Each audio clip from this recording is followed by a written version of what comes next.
मनसा वाचा व्रत कथा। एक समय तरह तरह के फल फूल और सुंदर सुंदर जड़ी बूटियों से शोभायमान कैलाश पर्वत पर विराजमान श्री भगवान शंकर जी से श्री पार्वती जी बोली, हे जगत के स्वामी, आज मन बहलाव के वास्ते आप और मैं चौपड़ खेले। शंकर जी ने कहा, चौपड़ के खेल में बेईमानी बहुत होती है, हार जीत का पता नहीं पड़ता, इसलिए कोई तीसरा आदमी होना चाहिए जो ईमानदारी से हार जीत का फैसला कर सके। पार्वती जी ने ऐसा सुनकर अपने शरीर से मेल उतारा और आदमी की सूरत का पुतला बनाकर रख दिया और कह दिया कि हे पुत्र, हम दोनों की हार जीत का फैसला करना। ऐसा वचन बोलकर महादेव जी व पार्वती जी ने पासा फेंका और पुत्र से पूछा कि कौन हारा कौन जीता। पुत्र ने कहा, शंकर भगवान जीते और पार्वती जी हारी। महादेव जी ने दूसरा पासा फेंका और फिर पूछा, कौन हारा कौन जीता। पुत्र बोला, शंकर भगवान जीते, पार्वती जी हारी। तीसरी बार पार्वती जी ने पासा फेंका और पुत्र से पूछा, बताओ कौन हारा कौन जीता। पुत्र ने मन में सोचा, यदि कहूँ कि शंकर भगवान हारे तो शंकर भगवान मुझे शाप दे देंगे, इसलिए कहा कि शंकर भगवान हारे और पार्वती जी शंकर भगवान जीते और पार्वती जी हारी। पार्वती जी ने सुनकर क्रोध में अपने पुत्र को शाप दिया कि तू कोढ़ी हो जाएगा, रोता भटकता फिरेगा। यह सुनकर पुत्र उठा और एक तरफ चल पड़ा। बहुत दूर चलते चलते एक भयानक जंगल आया। उसने देखा कि 12 कोस की दूरी में फैला हुआ एक बहुत बड़ा तालाब है, जिसकी पाल पर बड़ और पीपल के बड़े बड़े पेड़ हैं, जिनके नीचे इंद्र की स्त्री इंद्राणी, ब्रह्मा जी की स्त्री ब्रह्माणी और देवताओं की स्त्रियां बैठकर व्रत पूजन कर रही है। उन व्रत करती हुई स्त्रियों को देखकर पार्वती जी के पुत्र अंगद जी ने पूछा कि तुम यहाँ क्या कर रही हो। तब देवताओं की स्त्रियों ने कहा कि हम सब मनसावाचा नाम के महादेव जी के व्रत का पूजन कर रही हैं, इसके करने से क्या फल होता है। तब देवताओं की स्त्रियों ने कहा कि इस व्रत के करने से सब मन की इच्छाएं पूर्ण होती है। अंगद जी ने कहा कि इस व्रत को मैं भी करूंगा। ऐसा विचार कर उन्होंने किसी चावल, किसी सुपारी और पूजा का सामान लेकर व्रत शुरू कर दिया। अंगद जी को देवताओं की स्त्रियों ने व्रत का सारा तरीका बता दिया कि श्रावण सुदी के पहले सोमवार के को कुंवारी लड़की से 2 पुनी सूत कथा का डोरा करे और उस डोरे से शंकर भगवान का पूजन कार्तिक सुदी चौथ तक हर सोमवार तक करता रहे। कार्तिक सुदी चौथ के दिन ही इसका उजड़ ना करे। तब सवा सिर की सवा सिर गुड़, सवा सिर आटे का चूरमा बनाकर उसके 4 हिस्से बना लेवे। एक हिस्सा ब्राह्मण को, एक हिस्सा साधु को, एक हिस्सा गाय को देवे और एक हिस्सा सबको बांट देवे। सबको बराबर देवे, किसी को कम किसी को ज्यादा नहीं देवे। इस बताए हुए नियम से अंगद जी को व्रत करते हुए 4 साल हो गए। इधर एक दिन अंगद जी को याद कर पार्वती जी ने महादेव जी से कहा कि पुत्र को गए बहुत दिन हो गए, कोई समाचार अभी तक नहीं आया, कृपा कर कोई ऐसा व्रत बताओ जिसके करने से पुत्र मिल जावे। तब महादेव जी ने बताया कि श्रावण सुदी के पहले सोमवार को कुंवारी लड़की से 2 पुनी सूत कतावे और उसका डोरा बनाकर गेरू में रंगकर उससे हर सोमवार को महादेव जी की पूजा करे। फिर कार्तिक सुदी चौथ का उसका उजड़ ना करे। उसमें सवा सेर की सवा सेर गुड़, सवा सेर आटे का चूरमा ले बनाए और उसमें एक भाग राजा हो या गरीब सबको बराबर बांट दे। इस प्रकार बताए हुए ढंग से पार्वती जी को व्रत करते हुए 4 वर्ष हो गए। उधर एक दिन पुत्र के मन में आया कि माता पिता के पास मिलने के लिए जाना चाहिए। व्रत करने से अंगद जी की देह इंसान जैसे सुंदर हो गई थी। अंगद जी ने माता पार्वती जी के पास जाकर खड़े हो गए। पुत्र को आया देखकर पार्वती जी हंसने लगे। अंगद जी देखकर पीछे हट गए। पार्वती जी ने पूछा, तुम पीछे क्यों हट गए। तब पुत्र ने कहा, मेरे बिन बुलाए आने पर हंसी, इसलिए मैं पीछे हट गया। इस पर पार्वती जी ने कहा कि मैं तुम्हारे आने पर नहीं हंसी, मैं तो व्रत के प्रभाव पर हंसी हूँ, क्योंकि तुमसे मैंने मिलने के लिए मैंने मनसावाचा व्रत किया था। तब अंगद जी ने कहा कि मैंने भी व्रत किया है। तब पार्वती जी बोली कि इस व्रत के करने से तुम्हारा शाप मिट गया, मैंने यह व्रत किया तो तुम मुझे मिल गए, तुम क्या चाहते हो सो कहो। पुत्र बोला, मैं उज्जैन का नगरी में राज्य करना चाहता हूँ। यह कहकर वह उज्जैन की तरफ चल पड़ा। वो उज्जैन पहुंचकर राजा रानी से मिला। राजा रानी बूढ़े हो गए थे, उनके कोई पुत्र नहीं था, केवल एक कन्या थी। राजा रानी ने सोचा कि हम बूढ़े हो गए, इसलिए अपनी कन्या का विवाह किसी अच्छे वर के साथ करके सारा राजपाट उसे ही संभलवा देवे। ऐसा विचार कर उन्होंने एक स्वयंवर रचा, जिसमें देश विदेश के बड़े बड़े राजकुमार बुलाए गए। स्वयंवर में एक हथीनी को सजाकर राजा ने हथीनी से हाथ जोड़कर कहा कि हे हथीनी देवी, इन सब में जो राज्य करने का अधिकारी हो, राजा के लिए श्रेष्ठ, कन्या के लिए श्रेष्ठ वर हो, उसी के गले में माला डाल देना है। कहकर हथीनी की सुंड में माला पकड़ा दी। हथीनी ने चारों तरफ देखभाल कर पार्वती के पुत्र अंगद के गले में माला डाल दी। तब सबने कहा कि हथीनी चूक गई। फिर हथीनी का श्रृंगार किया, हाथ जोड़कर कहा कि जो इस राज्य को भोगने का अधिकारी हो, राजकुमारी के लिए अच्छा वर हो, उसी के गले में माला डाल देना। यह कहकर माला हथीनी की सुंड में पकड़ा दी। अंगद जी को पहले ही वहां से निकाल दिया था। हथीनी ने घूम फिर कर बाहर निकल कर फिर अंगद जी के गले में माला डाल दी। तब फिर लोगों ने कहा कि हथीनी ने हट कर लिए, इसलिए फिर उसी के गले में माला डाल दी। ऐसा विचार कर फिर हथीनी को सजाया गया और माला देकर निवेदन किया गया कि हे गजराज, तो देवता स्वरूप है, सो जो इस राज्य का मालिक बनकर राज्य भोगने वाला, उसी के गले में यह माला भोगने वाला और राजकुमारी के लिए श्रेष्ठ वर, उसी के गले में माला डाल देना। अंगद जी ने को पहले ही मार पीट कर बाहर निकाल दिया गया था। हथीनी घूम फिर कर बाहर निकल गई और उनके गले में माला डाल दी। तब राजा ने नगर के सेठ को बुलवाकर हुक्म दिया कि इन अंगद जी को आप घर ले जाकर बारात बनाकर लाओ। सेठ अंगद जी को घर ले गया और वहां से बारात बनाकर राजा के यहाँ ले आया। राजा ने पंडित को बुलाकर मंडप की रचना करवाई और अपनी कन्या के साथ अंगद जी का विवाह कर दिया। सारा राजपाट उनको सौंप दिया। अपने खर्च के लिए केवल 4 गांव रख लिए। राजकुमारी ने पूछा, आपका नाम क्या है, जाति क्या, और आपके माता पिता कौन है? तब उन्होंने कहा मेरा नाम अंगद है। श्री महादेव जी पार्वती जी मेरे माता पिता हैं। राजकुमारी ने कहा कि श्री महादेव जी और पार्वती जी तो देवलोक के देवता, इस मृत्यु लोक में आपके माता पिता कैसे हो सकते हैं? तब अंगद जी ने कहा कि एक समय सुंदर फूल और वनस्पतियों से सुशोभित कैलाश पर्वत पर महादेव जी विराजमान थे। तब पार्वती जी ने महादेव जी से चौपड़ खेलने के लिए कहा। महादेव जी ने कहा कि हार जीत का फैसला करने वाला कोई तीसरा होना चाहिए। तब पार्वती जी ने अपने शरीर का मेल उतार कर पुत्र की सूरत का पुतला बना दिया और महादेव जी ने उसमें जान डाल दी। तब मुझसे कहा कि हमारी चौपड़ में हार जीत की गवाही देना। महादेव जी ने पासा फेंका और मुझसे पूछा कि कौन जीता कौन हारा? तो मैंने कहा महादेव जी जीते। इस तरह दूसरी बार भी महादेव जी जीते, पार्वती जी हारी। तीसरी बार पार्वती जी ने पासा चलाकर पूछा कि पुत्र कौन जीता कौन हारा? मैंने सोचा कि कहूँ कि महादेव जी हारे तो पार्वती जी जीती तो महादेव जी मुझे श्राप दे देंगे, इसलिए मैंने कहा कि महादेव जी जीते और पार्वती जी हारी। पार्वती जी ने सुनकर मुझे श्राप दिया कि जा तू कोटी हो जाएगा, मारा भटकता फिरेगा, तेरे सारे शरीर पर कोट हो जाएगा। पार्वती जी के श्राप देने पर मैं वहां से चलकर एक भयानक जंगल में पहुंचा, जहां पर बड़े भारी तालाब पर बड़ व पीपल के पेड़ थे। उस स्थान पर इंद्राणी ब्रह्मणी आदि देवताओं की स्त्रियां व्रत कर रही थी। उनके व्रत को देखकर मैंने उनसे पूछा कि ऐसा करने से क्या होता है? तो उन्होंने व्रत की विधि तथा उसके प्रभाव तथा उसके करने की विधि बताई। तब मैंने किसी सुपारी किसी चावल मांगकर व्रत शुरू कर दिया। श्रावण सुदी के पहले सोमवार के दिन कुंवारी कन्या से ढाई पुनी सुध कतवा डोरा किया और उसको गेरू में रंगकर महादेव जी की पूजा की और कार्तिक सुदी चौथ को विसर्जन कर सवा सेर की सवा सेर गुड़ सवा सेर आटा इनका चूरमा बनाकर सबको बराबर बांट दिया। इस प्रकार यह व्रत पूरा किया। उधर पार्वती जी ने महादेव जी से पूछा कि हमारे पुत्र अंगद का कुछ पता नहीं है, वह बहुत समय से आया नहीं है। तब महादेव जी ने कहा कि वह जीवित है, मैं बताता हूँ उस प्रकार व्रत करो जिससे तुम्हारा पुत्र आ जाएगा। व्रत का विधान बताया कि श्रावण सुदी में पहले सोमवार के दिन कुमारी कन्या से ढाई पुनी सूत कताकर डोरा बनावे और उससे महादेव जी की पूजा करे और कार्तिक सुदी चौथ का उच्चारण करे। सवा सेर की सवा सेर गुड़ और सवा सेर आटा लेकर चूरमा बनावे और उसके 4 भाग कर ऊपर बताए हुए ढंग से बराबर बराबर बांट देवे। इस प्रकार बताए हुए ढंग से पार्वती जी ने व्रत किया। इधर में जाकर पार्वती जी के पास खड़ा हो गया। पार्वती मुझे देखते ही हंस पड़ी।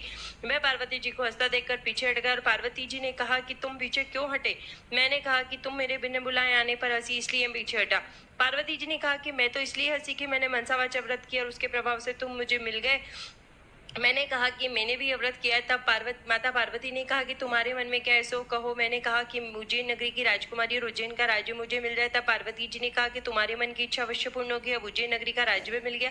अंगद जी ने अपनी विवाहित राजकुमारी से पूछा कि तुम्हारे मन में क्या है सो कहो। राजकुमारी ने कहा कि हमारे बिना गर्भवास के पुत्र होना चाहिए। तब अंगद जी ने कहा कि तुम्हारे बिना गर्भवास के पुत्र होगा, तुम मनसावाचा व्रत ऊपर बताए ढंग से करना। यह सुनकर अंगद जी वहां से चले गए। रानी ने मनसावाचा व्रत शुरू किया। 4 वर्ष के बाद एक दिन रानी ने दातुन करते समय दासी को पात्र भरकर जल लाने को कहा। दासी जल लाने गई तब क्या देखती है कि सोने की पालकी में बच्चा बैठा पैर का अंगूठा चूस रहा है। दासी ने जटाकर रानी से कहा कि आपके पुत्र हुआ है। रानी ने कहा क्यों हमसे हंसी करती हो? दासी ने कहा विश्वास नहीं होता चलकर देख लो। रानी ने जाकर देखा तो सचमुच पालने में बच्चा बैठा पैर का अंगूठा चूस रहा है। रानी ने बहुत प्रसन्न होकर महादेव जी से प्रार्थना की कि हे भगवान, आपने पुत्र दिया तो इसके लिए स्तनों से दूध की धार भी निकल जाए। इतना कहते स्तनों से दूध की धार छूट गई। बच्चे को स्नान कराकर दूध पिलाया। इस प्रकार बालक धीरे धीरे बड़ा होने लगा। कुछ बड़ा होने पर एक दिन बालक अपनी माता से पूछ बेटा कि मेरे पिता कौन है? तब माता ने कहा कि अंगद तेरे पिता हैं और महादेव जी पार्वती जी तेरे दादा दादी है। तब पुत्र फूल पकड़ ने कहा कि यह बात तो मृत्यु लोक में कोई नहीं मान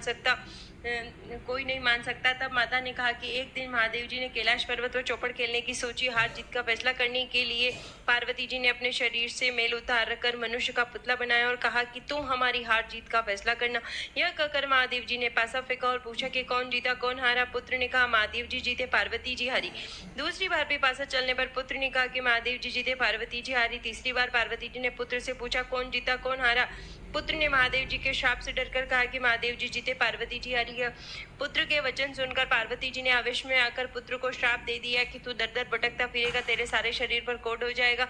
पार्वती जी के शाप को सुनकर पुत्र वहां से चलकर एक बड़े तालाब के पास पहुंचा, जहां पर बड़े भारी पीपल के पेड़ के नीचे ब्रह्माणी और इंद्राणी मनसावाचा व्रत कर रही थी। अंगद ने कहा कि इस व्रत के करने से क्या होता है? तब देवताओं की स्त्रियों ने कहा कि इससे सब मन की इच्छाएं पूर्ण होती है। अंगद ने कहा कि यह व्रत तो मैं भी करूंगा।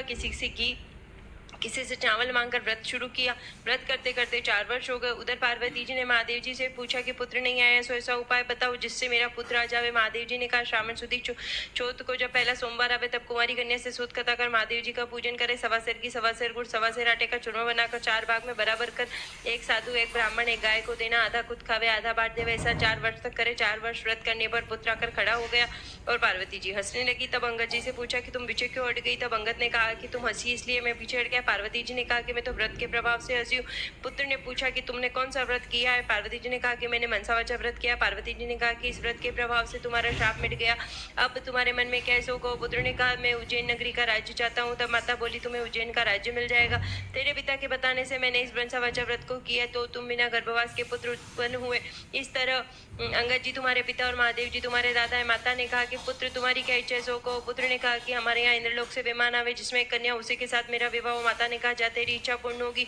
तब पुत्र ने भी व्रत करना शुरू कर दिया। 4 वर्ष व्रत करने पर एक दिन सुबह पुत्र ने देखा आकाश से एक विमान आ रहा है। उस विमान उतरने पर राजा विमान के पास पहुंचकर पर्दा हटाकर देखा कि उसमें एक सुंदर कन्या बैठी है, और तब राजा ने ब्राह्मणों को बुलाकर साज बाज और ठाट बाट के साथ उस कन्या से विवाह कर लिया। एक दिन राजा शिकार खेलने गए, वहां शिकार नहीं मिला और रास्ता भटक गए और एक बाग में डेरा डाल दिया। राजा ने भूख प्यास से व्याकुल हो रहा था, इतने में ही एक ब्राह्मण आ गया और उसने अपना पतरा देखकर कहा कि आज कार्तिक सुदी चौथ का उजरण है। तब राजा ने कहा कि ब्राह्मण देवता मुझसे भूल हो गई है, सो चौथ का पूजन करावे।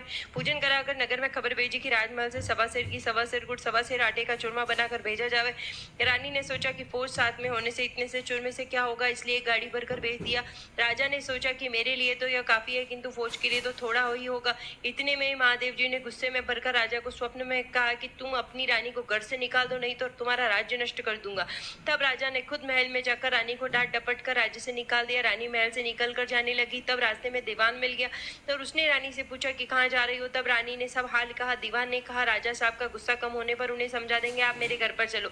इस प्रकार वह रानी को अपने घर ले गया। वहां पहुंचते दीवान अंधा हो गया। तब दीवान ने रानी से हाथ जोड़कर कहा कि आप यहाँ से चली जाए। रानी वहां से चल पड़ी। तब रास्ते में उसे नगर का बड़ा सेठ मिला। उसने रानी से पूछा कि कहाँ जा रहे हो? रानी ने कहा कि राजा ने गुस्से में आकर मुझे देश निकाला दे दिया है। तब सेठ ने कहा कि राजा को 1-2 दिन में समझा देंगे, आप मेरी हवेली में चले। रानी के पहुंचते ही सेठ अंधा हो गया, कारोबार ठप हो गया। हुंडिया बंद होने से सेठ जी का दिवालिया होने लगा। तब सेठ जी ने भी हाथ जोड़कर रानी से कहा कि आप यहाँ से चली जाए। रानी वहां से चल पड़ी। आगे चलकर एक कुमार मिला। उसने भी रानी से पूछा कि आप किधर जा रही हैं? तब रानी ने राजा के गुस्से में आकर निकालने की सब बात सुनाई। तब कुम्हार ने कहा कि राजा जी को 1-2 दिन में समझा देंगे, आप मेरे घर पर चलो। रानी कुमार के साथ घर चली गई। घर पहुंचते ही कुमार अंधा हो गया, उसका आवा फूट गया। तब कुमार ने भी हाथ जोड़कर रानी से कहने लगा कि आप यहाँ से चली जाइए। सुनकर रानी वहां से चल पड़ी। आगे चलने पर रास्ते में एक माली मिला। उसने पूछा किधर जा रही हो? तब रानी ने माली को देश निकाले की बात कही। माली ने कहा कि आप मेरे बाग में चलो, 1-2 दिन में राजा साहब को मना लेंगे। रानी के बाग में जाते ही हरा भरा बाग जलकर कोयले के समान हो गया। माली भी अंधा हो गया। तब माली ने हाथ जोड़कर रानी से कहा कि आप यहाँ से चली जाए। रानी सोचने लगी कि मैंने ऐसा कौन सा पाप किया है जिसके कारण जहाँ भी मैं जाती हूँ वही अनर्थ हो जाता है। इस जीवन से तो मरना ही अच्छा है, सोचकर वह वहां से चल पड़ी। आगे 2 रास्ते थे, एक 6 महीने का, एक 3 दिन का। रानी 3 दिन के रास्ते पर चल पड़ी। आगे चलने पर शिप्रा नाम की नदी आई। रानी ने सोचा इसमें डूबकर मर जाना ही अच्छा। ऐसा विचार कर वह नदी में कूद गई। इतने में नदी का सारा पानी सूख गया। आगे चलने पर एक बड़ा भारी पर्वत आया। रानी पर्वत पर चढ़कर गिरने लगी तो पर्वत जमीन के बराबर हो गया। रानी फिर आगे चलने लगी तो एक जंगली शेर मिला। रानी ने सोचा कि यदि इसको छोड़ूंगी तो अवश्य मुझे खा जाएगा। यह सोचकर हाथ फेरा तो वह शेर पत्र का हो गया। रानी फिर आगे चली तो अजगर मिला। उसने सोचा इसे मैं छोड़ूंगी तो यह मुझे जरूर खा जाएगा। यह सोचकर अजगर को छेड़ा तो वह भी रस्सी का बन गया। वहां से फिर आगे चली तो चलते चलते एक बड़ा भारी पीपल का पेड़ आया जिसके नीचे कुआं था और महादेव जी का मंदिर था। उसमें बैठकर रानी ओम नमः शिवाय मंत्र का पाठ करने लगी। उस दिन कार्तिक सुदी चौथ थी जिसके उजड़ने में मंदिर का साधु गाँव में गया था। आते समय रास्ते में उसे कुत्ते ने काट खाया। साधु ने सोचा मंदिर में कौन ऐसा पापी आ गया जिससे मुझे कुत्ते ने काट खाया। रानी के पास आकर साधु ने कहा कि कौन डाकन बैठी है? तब रानी ने कहा कि मैं डाकन नहीं, एक दुखी स्त्री हूँ। यदि आप मुझे अपनी धर्म बेटी बनाए तो मैं अपना सब हाल आपको बताऊं। तब साधु ने कहा कि मेरी धर्म बेटी हो, अपना सारा हाल कहो। रानी ने सब बातें बता दी। साधु ने कहा कि आज कार्तिक सुदी चौथ का उजड़ना है, सो राजा को अधिक नहीं और गरीब को कम नहीं देना चाहिए, इसलिए 1 सेर लड्डू बनाए। तब रानी ने विचार किया कि मैंने राजा के कहने पर चूरमा अधिक भेजा था, इसलिए मुझे दुख मिल रहा है। रानी ने साधु से कहा कि इस व्रत को मैं भी करूंगी। साधु ने कहा कि सावन सुदी में पहला सोमवार है, तब इस व्रत की विधि बतलाऊंगा। कुछ दिन बीतने पर सावन सुदी आई। तब रानी ने साधु को याद दिलाई। साधु ने गाँव में जाकर पूजा की सामग्री इकट्ठी की। रानी ने पूजा आरंभ की। सावन के पहले सोमवार के दिन कुंवारी कन्या से डाईपुनी सूद कतवार महादेव जी की पूजा की। कार्तिक सुदी चौथ का उजरण किया। 1.25 सेर की 1.25 सेर गुड़ 1.25 सेर आटे का चूरमा किया। उसके 4 भाग कर पहली बताई विधि से बांट दिया। साधु ने कहा कि महादेव जी के सामने ऊंट आदि घोड़ा मिट्टी का बनाकर रख दो। महादेव जी से कहना कि यदि आप प्रसन्न हो गए तो इन सबको जीवित कर दो। ओम नमः शिवाय मंत्र का पाठ कर जल का छींटा देना। रानी के ऐसा करने पर सबके सब जीवित हो गए। रानी ने साधु से कहा कि मुझसे रास्ते में जो पाप हो गए उनसे छुटकारा पाने का उपाय बताओ। तब साधु ने कहा कि ओम नमः शिवाय के मंत्र के जाप से सारे पाप कट जाते। रानी परिक्रमा कर वहां से चल पड़ी। सबसे पहले जो सर्प रस्सी का बन गया था उसके पास गई। ओम नमः शिवाय मंत्र का जाप करके बोली कि सर्प का चौगुना शरीर हो जाए। सो कहते ही सर्प का चौगुना शरीर होगा। फिर सिंह मिला, वहां भी रानी ओम नमः शिवाय मंत्र का जाप कर कहा कि जो श्री पत्थर का हो गया था वह जीवित होकर चौगुने शरीर वाला बन जाए। ऐसा कहते ही गरजता हुआ खड़ा होकर जंगल में भाग गया। इसी तरह आगे चलकर पर्वत के सामने गई, ओम नमः शिवाय मंत्र का जाप कर बोली कि यह पर्वत भी पहले से चौगुना होकर खड़ा हो जाए। यह कहते ही पर्वत भी चौगुना होकर खड़ा हो गया। आगे चलकर जप करने पर नदी भी चौगुनी होकर बहने लगी। माली का बाग भी हरा भरा हो गया, उसका अंधापन जाता रहा। नगर सेठ के यहाँ जाने पर उसकी हुंडियां भी चलने लगी, आंख से दिखाई देने लगा। लक्ष्मी का भंडार भर गया। सेठ हाथ जोड़कर कहने लगा कि आपके यहाँ आने से हमारे यहाँ लक्ष्मी की वर्षा हुई, ठाट बाट हो गए। सो इस खुशी में सारे नगर वालों को भोजन कराना चाहता हूँ। सारे नगर में ढिंडोरा करवा दिया, किसी के चूल्हे में धुआं नहीं निकलने पाए।